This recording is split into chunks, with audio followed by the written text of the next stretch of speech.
So you already know how this works because you were in the other panel.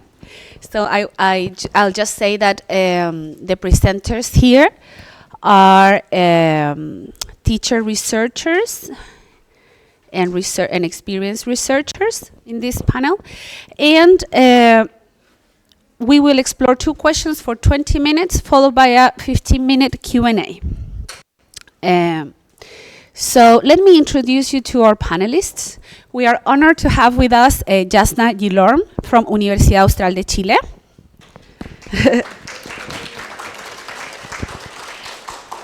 Andrea Lisa Swain from Pontificia Universidad Católica. And Janet Martin from Universidad de los Andes. And Leila Núñez from Colegio Altos del Huerto. Today's discussion will focus on 2 main topics here, which is the presenter's career and the direction ELT research is heading in Chile. So we encourage you to participate actively. If you have any questions, we will address them in the Q&A. So let's get started. We will begin with Jasna. Thank you. Good morning. Thank you so much for the invitation. I feel very happy and honored to be here. As you can see, this is an overview of my research. It started like 12 years ago. And what I have been doing is mainly action research and also exploratory and descriptive studies. Also, I would like to mention that my research has always been supported by social action projects and voluntary work in schools with children in a situation of social vulnerability, in hospitals as well, Sename centers, and also Mejor Niñez. Yeah. The first part of this upward spiral you can see here is the socioeconomic and cultural context and the academic achievement. That is to say, how children's traumas impact the performance at school. What we have found out is that obviously children who live in poverty usually are exposed to alcoholism, drug addiction, malnutrition, sexual abuse, or domestic violence, incarceration, neglect, and so on. And those situations obviously provoke biopsychosocial needs and also emotional instability, which of course have an impact on the way they solve problems and the way they behave, and on coexistence within the classroom, and also on learning, the learning process. All right, we have found out that inclusive teaching practices for social justice are very effective proposal to educate the whole child and give them the opportunity to express their opinions in the classrooms, to participate, to be respected as individuals, and to have the opportunity to develop their social and affective and communicative skills through games, magic tricks, or arts and crafts, okay, also painting, arts, drama techniques, and so on. They become explorers, and they also become observers, and that makes the process easier, fast, more dynamic, and more entertaining, fair, and also more significant and meaningful for the children.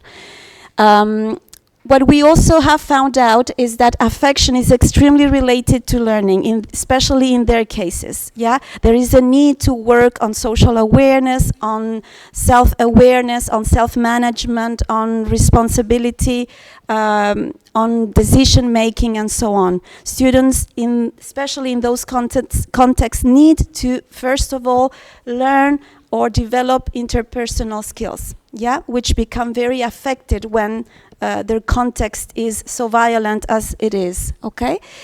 And finally, where is this going? Yeah, we have been exploring EFL teachers' perceptions and EFL students' perceptions about inclusion for social justice, and we have found out that affection for teachers is absolutely necessary. But we also have found out that in order to teach, your social and emotional skills also needs to be developed and respected.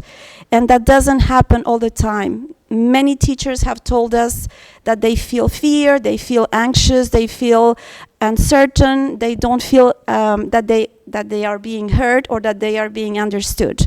And that makes them very vulnerable at the same time. And what they have told us is that they need training urgently. They do not know how to be inclusive teachers. They understand inclusion, they understand the need for social justice, but unfortunately they don't know how to proceed as a teacher. Yeah, thank you very much.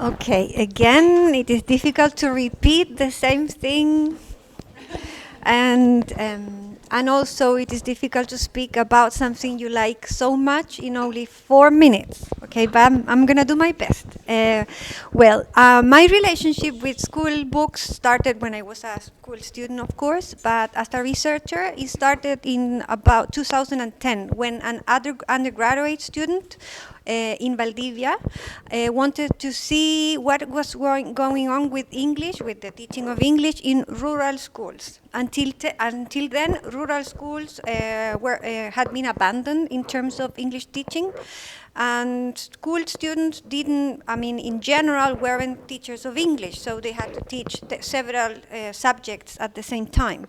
So the Ministry of Education built a program so that both teachers and students could learn English at the same time. The material included a beautiful textbook, but we observed that it wasn't being used precisely because the teachers didn't know English. So they took some activities and I did what they could. And then between 2013 and 14, we replicated the study with 17 schools. Previously, we had observed just one school, and we observed the same pattern, even though some of the teachers were teachers of English. But again, the textbook wasn't being used as we could expect, since the government spent so much money on the textbooks, right? In 2016, when I was writing my PhD dissertation, I observed an EFL classroom in a 10th grade. I wanted to see what a good, let's say, teacher did, because these students in this school got good results in the SIMSE test. So this time I wanted to observe a teacher who got good results, because we usually focus on what teachers do wrong, and I wanted to observe what this teacher was doing right, okay? And I observed that the actual curriculum, wasn't the bases curriculares, but the textbook. So the teacher was teaching to the text. And that's when I started my serious research on the textbook, which is what I am doing now. I am observing the progression in terms of vocabulary, mainly between one book and the other. I have already studied the first and second grade textbooks, and I have observed that on the one hand, the vocabulary that these textbooks teach is familiar to the students at this age. So they learn numbers, colors, fruits, school objects, etc. So the progression from these two books is great. And also the textbooks offer some challenge. But what happens with the rest of the textbooks is not that clear, because the publishing houses change, and with no clear rationale, right? Apart from from the Ministry of Education choosing the cheapest books, not necessarily appropriate for our context. So my main interest is now studying the progression and challenge of this textbook, but also to take empirical evidence to the ministry to let them know what we think, we researchers and also teachers of English, in relation to the textbooks they are offering. And that would be it. Thank you.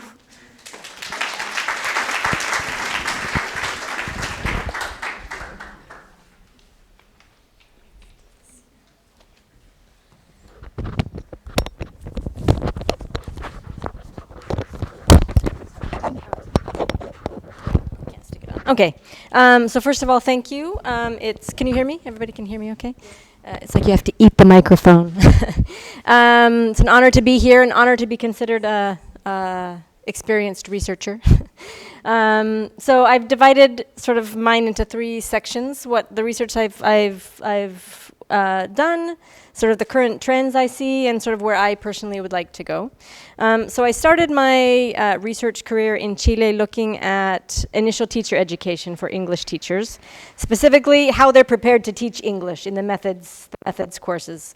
So I analyzed 16 universities, their methods course programs, talked to teacher educators and students about their methods preparation.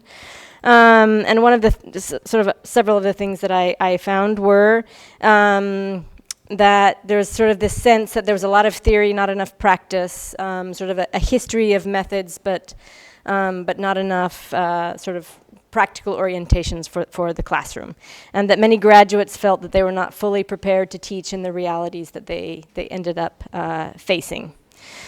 I've also done some work with a colleague looking at novice English teachers. The pandemic interrupted this project, and so it took a turn towards how teachers were dealing with teaching online during the pandemic. Do you guys remember COVID? teaching online for 2.5 years. And this sort of took a turn towards the emotional labor of teaching, which is often not discussed much. So that was interesting, and sort of this need to develop a better ecological understanding of the conditions within that the teachers work in. And then I've also been involved. There are some things that I actually forgot in the last one, but looking at teacher educators and how teacher educators, there's no course that we take to teach teachers how to teach. There's no preparation for that. And so we've been doing sort of a self-study narrative about our own pathways to teacher education. And then finally, one of the last things I'm working on, it's not necessarily related to English language teaching, but looking at the deficit. There's a projected deficit for teachers for Chile for 2030. It's pretty dire.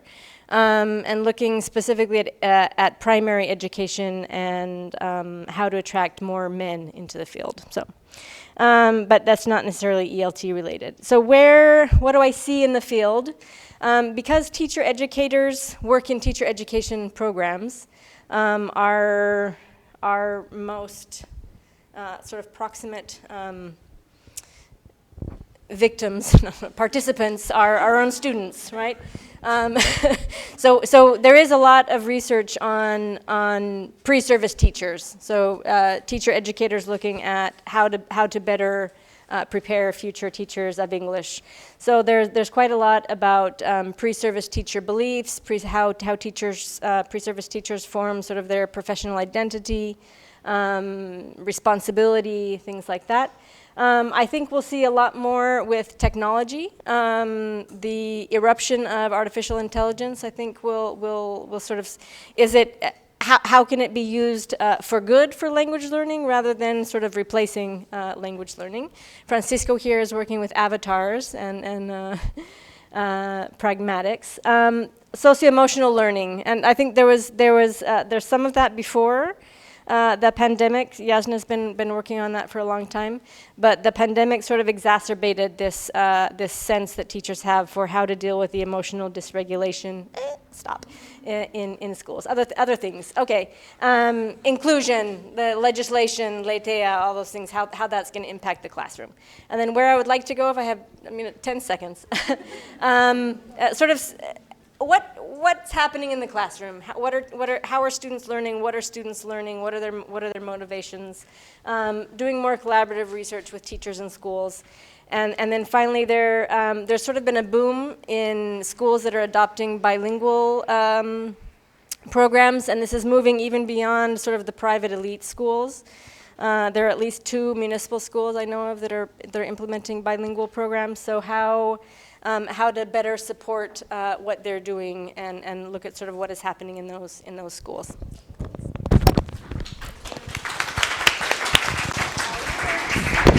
No, I don't want to speak. Give me a second, please.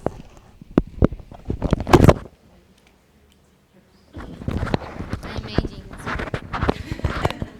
Okay, first of all, for those who don't know me, my name is Leila Núñez. I'm an English teacher. My name is Leila Núñez, and I'm a teacher at school in a sacrifice zone called Tiltil. We have no water, and that means that when we don't have water, we don't have classes, and that's a children's vulneration, right? So you can imagine. Let me tell you about myself. Between 2012 and 2018, I was an active participant of the English Open Source Program initiative, any initiative, right? That's why I started the Champion Teachers program. I started participating. I was mentored by Paula Rebolledo and Richard Smith, and I became a champion teacher. In this program, it was for teacher researchers. The idea was having teachers explore their classrooms, do some findings, and implement actions.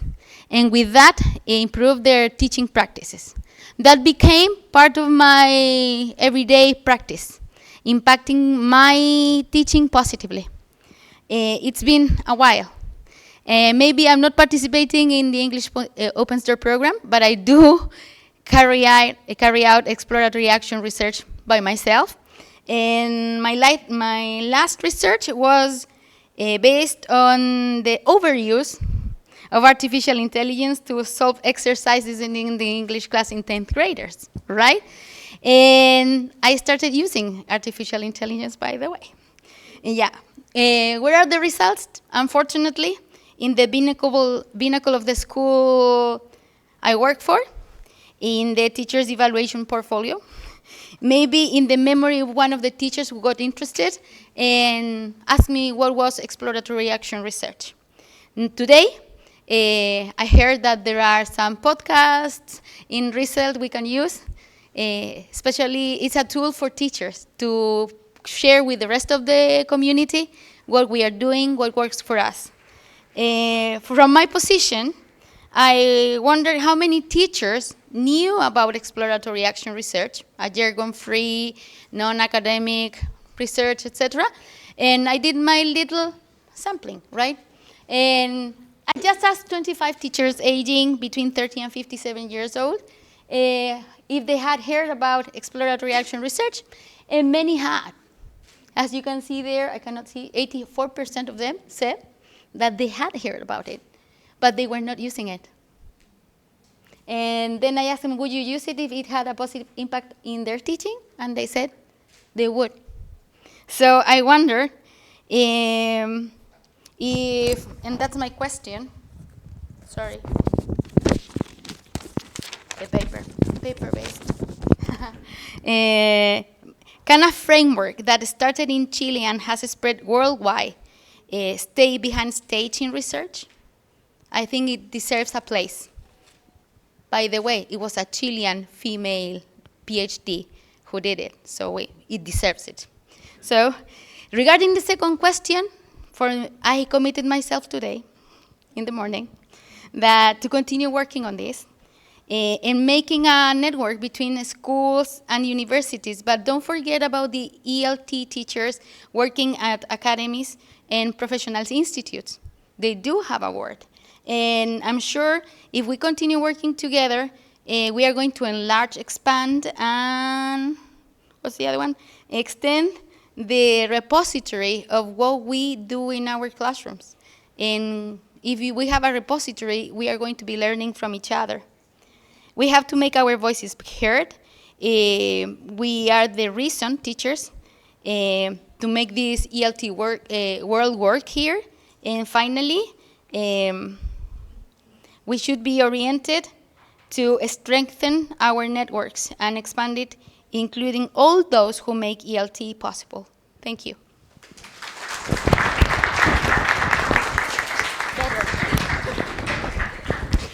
Thank you very much for those insightful presentations. Are there any questions? We have time for questions. Yes?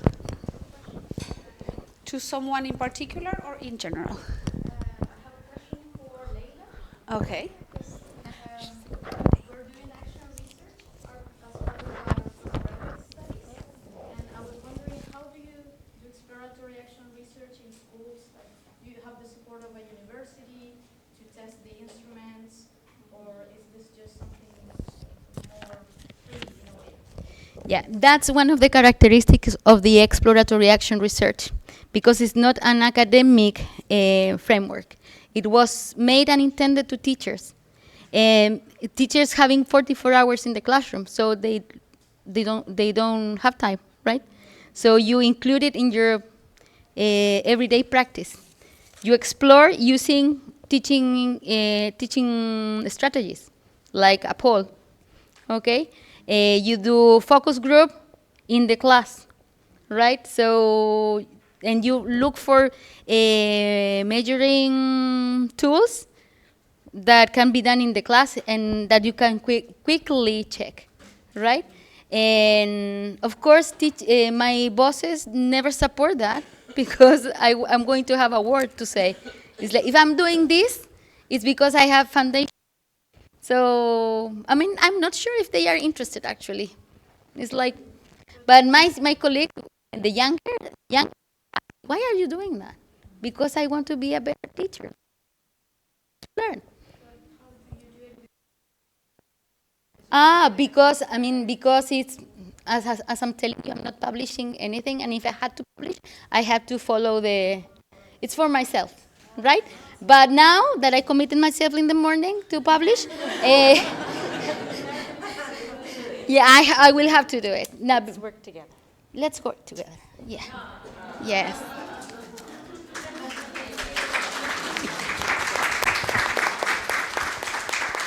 Any other questions?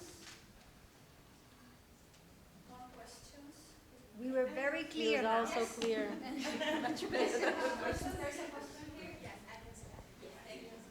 I was very interested in when you mentioned that sometimes institutions look for the cheapest, but not always the most appropriate, maybe classroom material.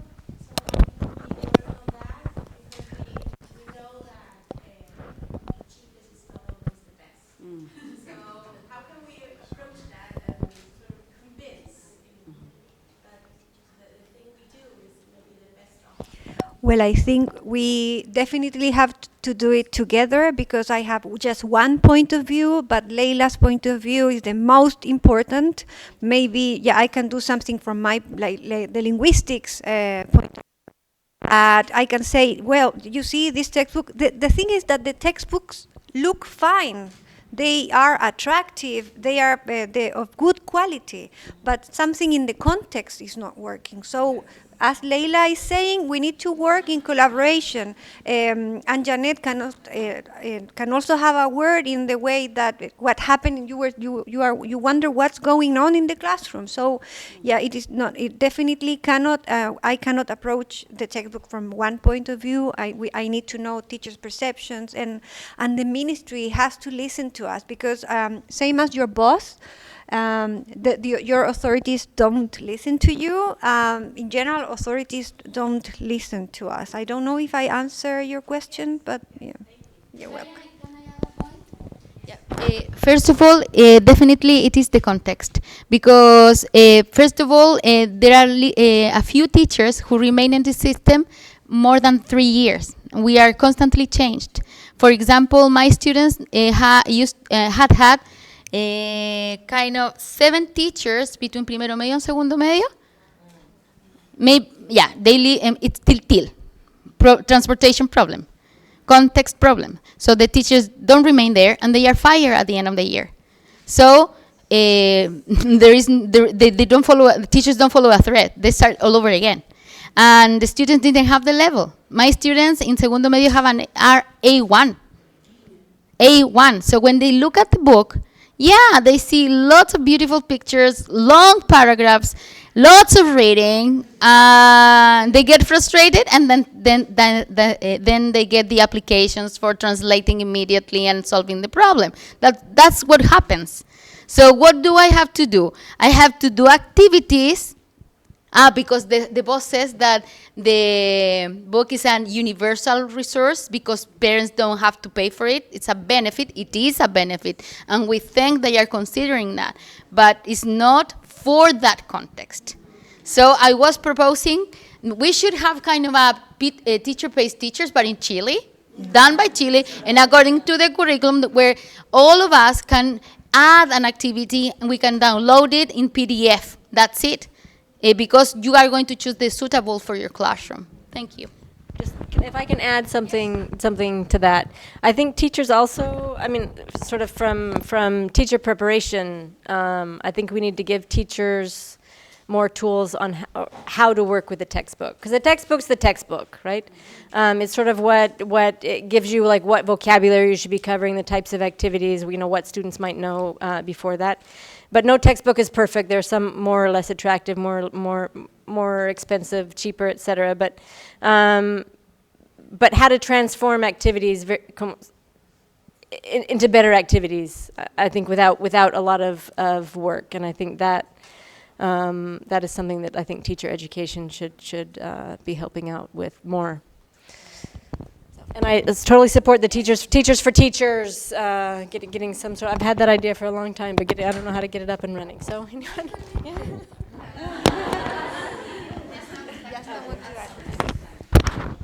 Thank you. So I just want to add something in the context in which we have socially vulnerable children.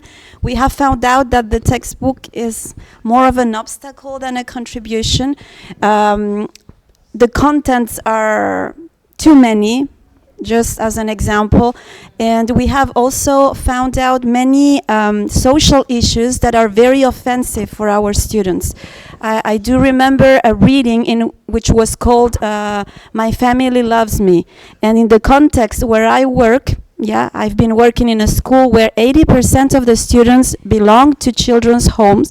You can imagine that a reading of that kind is terribly violent for them. So apart from those serious issues, the contents are really difficult for them, and that's why we have been using multisensory teaching materials like activities, games, magic tricks, as I said before, and they seem to be much more attractive for students. In this moment, we have a lot of neurodivergent students, and the textbook is just one minimal possibility, So that's why it is so important also, Andrea, if it's possible, to make the Ministry of Education understand that the teaching book, the textbook, is only one proposal, but we also need to incorporate other multisensory teaching materials, such as games, things that students can touch, smell, or use in different ways. Thank you.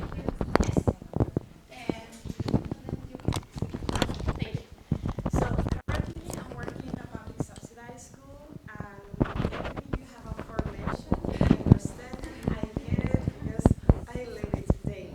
So what do you think we can do as teachers to be heard by the authorities? Because we have these issues every year. We discuss, it's terrible for us because we have to wonder what we can do with low amount of hours, for example, with the elementary students. So what do you think we can do to be heard by the authorities? Because more strikes are I can add. Yes, I want to say. I don't really know how to do it. I am waiting for the access to the digital version of the textbooks since March. I've been waiting, and they don't answer my emails. I had a meeting with them, and they promised many things, and they didn't. They don't. The thing is that when we change the government, everything changes. So every 4 years, we have to start everything again, and that's a nightmare. And another thing we could do, well, I cannot do. I don't know what to do about it, but maybe we should them to these kinds of events. I don't know if maybe they don't accept. Ah, great that we have ears here. Great. Yeah, Leila wants to add something. Okay, I was telling her, my new partner, testing, yeah, that I have a saying in Spanish, lo que no me da el Estado lo hago con el de al lado. So maybe universities and school teachers should have kind of a program like they are researching, and we could create material and have kind of agreement with schools to conduct these studies and start using other materials created by teachers for teachers and etc. Right? So it's going to be for free. It's going to benefit the universities, and the children are going to be the beneficiaries. Right? Something like that. So. There is one, I don't know the name, there's one in Chile. That one, yeah. Yeah, but we have to look for something. I believe in the pay forward thing. And so I actually, if you invite me to your schools to speak, I go for a cup of coffee and a good seat. And maybe transportation because I live far away. But, I believe on that. And I mean, we cannot relate education only to money. I love making invoices or facturar, right? But still, we have to believe that there are things that are not paid because there are other benefits. It's a win-to-win situation. You see? So I don't know. Yes. Well, I think that what we have summarized today is local research, context-responsive materials, and collaboration, which Ricefield is all about. So that's Very quickly, I was thinking about the psychologist Le Cannelier's experience. I'm not sure if you have heard about him. He has been trying to be heard for about 10 years in terms of the social emotional status of our children in Chile. And no one listens to him. And he has been telling authorities that this is increasing, that we have a lot of issues with emotions in Chile. And time has moved on, and today we have the greatest percentage in terms of anxiety, depression, suicide rates in childhood. Yeah, not in adolescence. I am talking about childhood. So I would like to answer these questions based on what I always tell my students. Sometimes, even if it's necessary, our objective cannot necessarily reach the authorities. So what we should do is to work in our classroom. We are the leaders of the teaching learning process in the classroom. I know it is difficult, but if we make little things within the classroom, we can make certain changes. Meanwhile, of course, it's great that we have researchers who are trying to work on this, and that you make proposals, that we work collaboratively with others. But meanwhile, we teachers, we need to be very proactive within the classroom. We need to be agents of change, right? And make changes within the classroom. Work with colleagues. Work on the bulletin board, or prepare international nights and so on, so that parents get interested in what we are doing. So we cannot wait till we will be listened, right? It's going to be a long way. As I told you before, I've been working in my research for more than 10 years, and those are the same topics. It's sad to say, it's same thing. Teachers need to be heard, and it's the same thing. We haven't, probably we have made a few changes, but it's not enough. Teachers always tells us the same thing. We aren't heard. We do not know. As mine have told me, nobody has taught us how to teach children whose parents are in prison. Nobody has told us that. Nobody has prepared us for that. Basic or advice in preparing material, because I don't accept exemptions from English. I include my students. So I prepare my own aula de recursos for those students, and I have had great results, but I had to prepare myself. So I think we are knocking on the wrong door. Yes.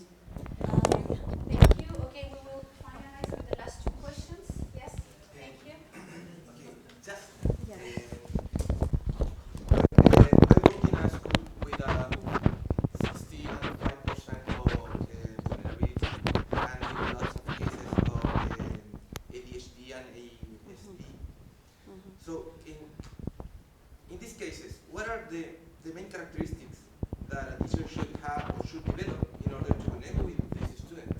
Because you talk about some know that what to do, but not the how. How we do it. What Yes, that's it. yes. Thank you for your question. Great question. Yeah. Actually, we have been working on that based on what teachers have told us. And teachers strongly believe that to work in a socially vulnerable context, you need to have like a profile.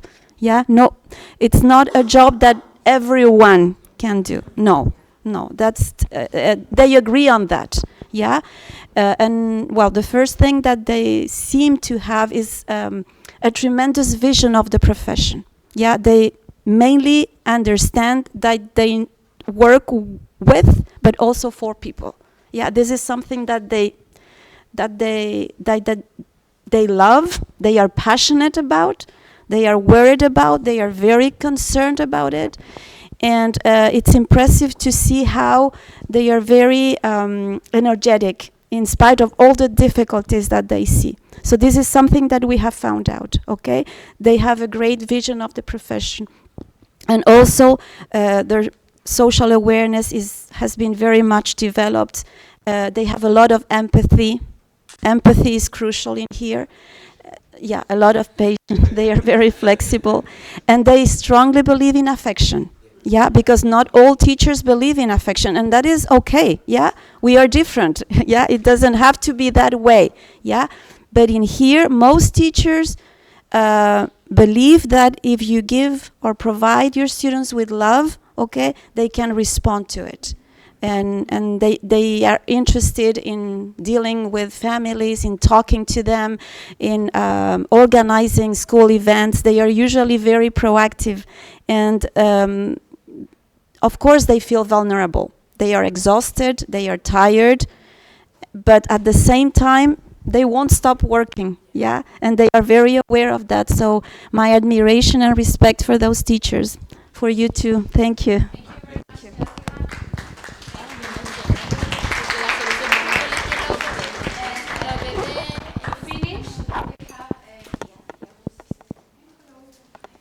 Yeah, no, just a quick reminder.